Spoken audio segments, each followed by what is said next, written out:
Hello friends, welcome to all of you. आज हम लोगों का टॉपिक है ट्रिग्नोमेट्री यानी कि त्रिकोणमिति। हम लोग त्रिकोणमिति सीखेंगे। तो त्रिकोणमिति में हम लोग पहले कुछ जानकारियां ले लेते हैं। हमारे पास जैसा कि आप देख रहे हैं 6 अनुपात होते हैं त्रिकोणमिति में।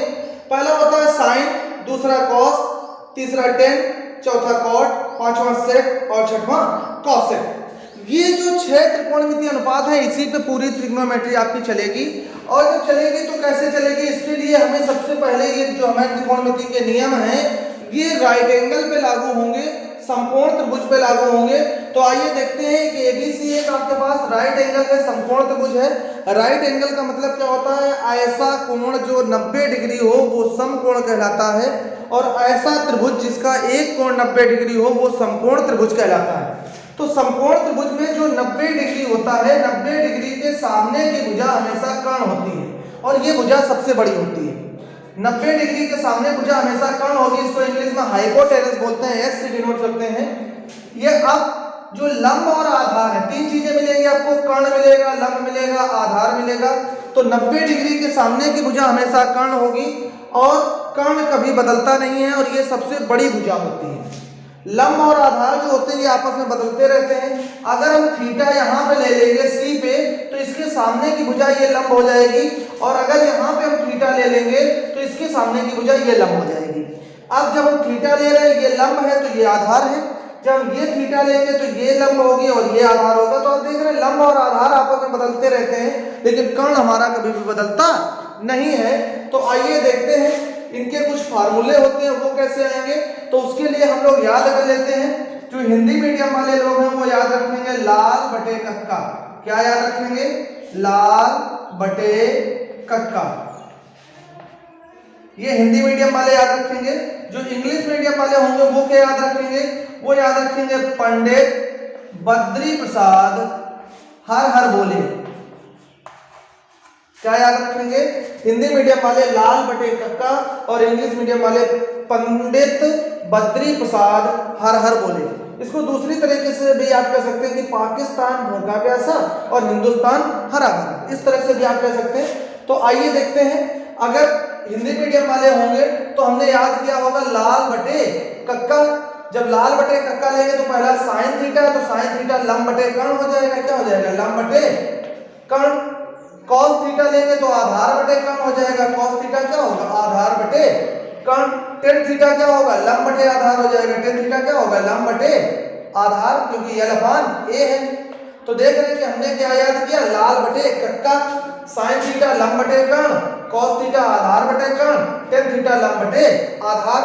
अब नीचे के जो है वो यहाँ से उल्टा होने शुरू हो जाएंगे। ये लंब बटे आधार था तो कॉट में हो जाएगा आधार बटे लंब हो जाएगा।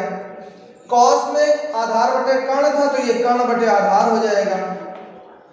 कॉसेक में क्या होगा? साइन में लंब बटे कर्ण था तो ये उल्टा हो जाएगा तो कर्ण बटे लंब हो जाएगा। तो इस तरह से आपको याद रखना है जिससे आप कभी भूलेंगे नहीं। और आपको क्या पता चला कि साइन का उल्टा कॉसेक है, कॉस का उल्टा सेक है, टेन का उल्टा क्या है? कॉट है। अब इंग्लिश मीडियम वाले लोग कैसे देखेंगे वो देखते हैं। इंग्लिश मीडियम वाले लोगों के लिए हमने बताया पंडित बद्री प्रसाद हर हर बोले। तो यहां से क्या आएगा? p अपान h। साइन थीटा क्या आया? p अपान h परपेंडिकुलर अपान हाइपोटेनस। cos थीटा क्या आया? b अपान h यानी कि base upon hypotenuse. tan theta क्या आया? p अपान b आया यानी कि परपेंडिकुलर अपान बेस। अब cot जो होता है वो tan का अपोजिट होता है तो उल्टा हो जाएगा, b अपान p हो जाएगा। यही से उल्टा करेंगे। इसके ऊपर क्या था? b अपान h था, इसका उल्टा करेंगे तो h अपान b हो जाएगा। सबसे ऊपर क्या था? p अपान h था, इसको उल्टा करेंगे तो h अपान p हो जाएगा। तो क्या पता चला कि sin थीटा होता है परपेंडिकुलर अपान हाइपोटेनस, cos थीटा क्या होता है? Base upon hypotenuse, tan theta क्या होता है? परपेंडिकुलर अपान बेस, cot थीटा क्या होगा? Base upon perpendicular, sec theta क्या होगा? हाइपोटेनस अपान बेस, और cosec थीटा क्या होगा? Hypotenuse upon perpendicular. तो इस तरह से हमने देखा कि ये हमारे जो त्रिकोणमिति अनुपात है वो बेसिक रूल हैं। अब इन बेसिक रूल में कई बार ये है कि अगर हमें तीनों चीजें ट्रायंगल में नहीं दी हैं तो हम पढ़ चुके हैं कि जब भी राइट एंगल ट्रायंगल होता है तो राइट एंगल ट्रायंगल में एक थ्योरम लगती है जिसको हम बोलते हैं पाइथागोरस थ्योरम। क्या बोलेंगे? Pythagoras theorem. पाइथागोरस थ्योरम या पाइथागोरस प्रमेय। और पाइथागोरस प्रमेय जो है, पाइथागोरस थ्योरम हमारी, ये कहाँ लगती है? ये हमेशा समकोण त्रिभुज में लगेगी। किसमें लगेगी? समकोण त्रिभुज में लगेगी, यानी कि राइट एंगल ट्रायंगल में लगेगी। अगर राइट एंगल ट्रायंगल होगा तभी पाइथागोरस प्रमेय लगेगी, नहीं तो नहीं लगेगी। क्या फार्मूला बनता है पाइथागोरस थ्योरम में? लगता है कि कर्ण स्क्वायर बराबर लंब स्क्वायर प्लस आधार स्क्वायर। अब इंग्लिश मीडियम वाले क्या याद करेंगे कि hypotenuse square equal to perpendicular square plus base square. तो इस तरह से आ जाता है। तो चाहे आप इससे करिए चाहे इससे करिए, इसमें क्या होगा? आपको दो वैल्यूज दी होगी, एक कोई नहीं दी होगी, वो हम यहाँ से निकाल लेंगे, उसके बाद हम इनकी वैल्यू निकाल लेते हैं। तो आइए आगे और देखते हैं क्या फार्मूला आएगा। तो अभी लगे रहिए, जाइएगा नहीं, आगे और भी बहुत से फार्मूले अच्छे अच्छे आने वाले हैं। तो आइए आगे के फार्मूले देखते हैं। तो हमने देखा कि साइन का अपोजिट क्या है? कॉसेक है, क्योंकि साइन थीटा था लंब बटे कर्ण, और कॉसेक थीटा क्या होता है? कर्ण बटे लंब। तो साइन का अपोजिट जब कॉसेक है, तो जरा एक बात बताओ, अगर 2/3 का अपोजिट हम ले ले तो क्या होगा? 3/2 होगा। इनका अगर हम मल्टीप्लाई कर दें, 2/3 का रिवर्स क्या है? 3/2 है, उल्टा क्या है? 3/2। इनका गुणा कर दें तो क्या आएगा? 2 से 2 कट जाएगा, 3 से 3 कट जाएगा, तो 1 आ जाएगा।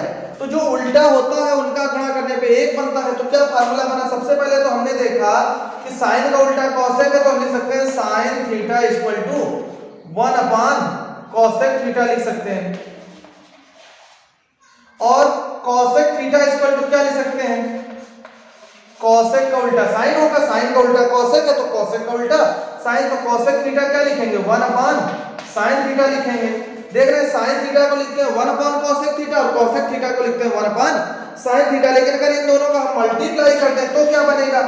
तो लिखेंगे sine theta into cosec theta equal to क्या बनेगा? 1 बन जाएगा। अभी हमने बताया था कि जब किसी संख्या में उसकी उल्टी संख्या से, यानी कि रिवर्स नंबर से जो हम करते हैं मल्टीप्लाई, तो 1 आता है। तो क्या फार्मूला तैयार हुआ? Sine theta equal to one by cosec theta, cosec theta equal to one by sine theta, और sine theta into cosec theta equal to 1 आ गया। आइए और आगे देखते हैं फार्मूला। आगे क्या आएगा हमारे पास? अब देख रहे कॉस का अपोजिट क्या है? सेक है। तो जब कॉस का अपोजिट सेक है, तो दूसरा क्या बनने वाला है? दूसरा हमारे पास बनेगा कॉस थीटा का अपोजिट क्या है? जल्दी से बताओ। कॉस का अपोजिट है सेक, तो क्या बनेगा? कॉस थीटा इक्वल टू बनेगा one by sec theta. Cos theta equal to क्या बनेगा? One by sec theta. और सेक थीटा इक्वल टू क्या बनेगा? बताओ जल्दी से। सेक थीटा इक्वल टू बनेगा 1/कॉस थीटा। कॉस का अपोजिट सेक और सेक का opposite cos. Cos theta equal to one by sec theta और sec theta equal to one by cos theta. अब अगर इन दोनों का मल्टीप्लाई करते हैं, हम क्या करते हैं? Cos theta into sec theta कर दें। तो बताओ जल्दी से, cos theta into sec theta क्या आ जाएगा? 1 आ जाएगा। तो हमने क्या फार्मूला फिर से नया बना लिया कि कॉस का अपोजिट सेक है, तो cos theta equal to one by sec theta. Sec का अपोजिट कॉस है, तो sec theta equal to one by cos theta. दोनों अपोजिट का मल्टीप्लाई करेंगे तो 1 आ जाएगा। तो cos theta into sec theta क्या हो गया? 1 हो गया। तीसरा देखते हैं, तीसरा कौन सा हमारे पास बना है? 6 थे हमारे पास त्रिकोणमितीय अनुपात, 4 हम यूज कर चुके हैं, तो 2 बचे 10 और कॉट, यानी कि 10 का अपोजिट कॉट होता है। तो क्या लिखेंगे? tan theta equal to one by cot theta.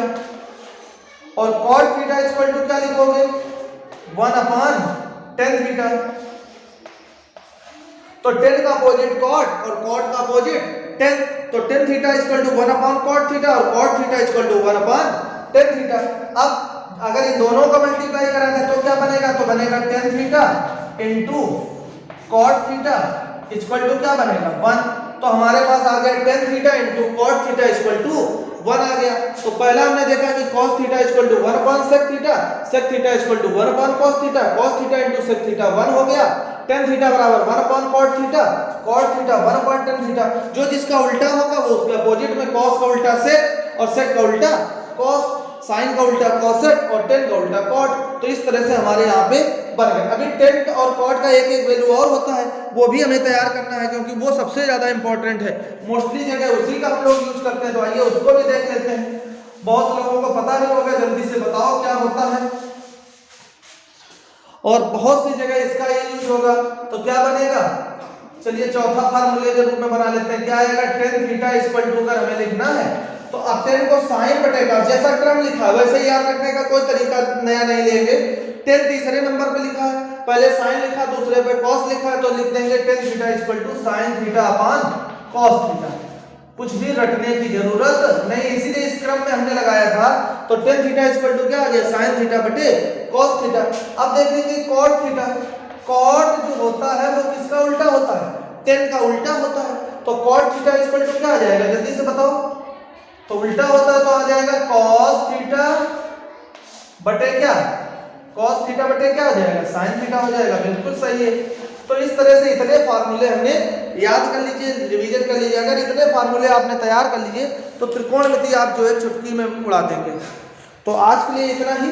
उम्मीद है आपको ये समझ में आएगा। इसको कई बार आपको रिवीजन करना पड़ेगा। जब आप बार बार इसको प्रैक्टिस करेंगे तो इसका आपको अच्छे से तैयार हो जाएगा। तो आज के लिए इतना ही। अगर आपको हमारा वीडियो पसंद आए तो इसको लाइक और शेयर करें। यदि आप हमारे चैनल को पहली बार देख रहे हैं तो सब्सक्राइब भी अवश्य करें। Thank you.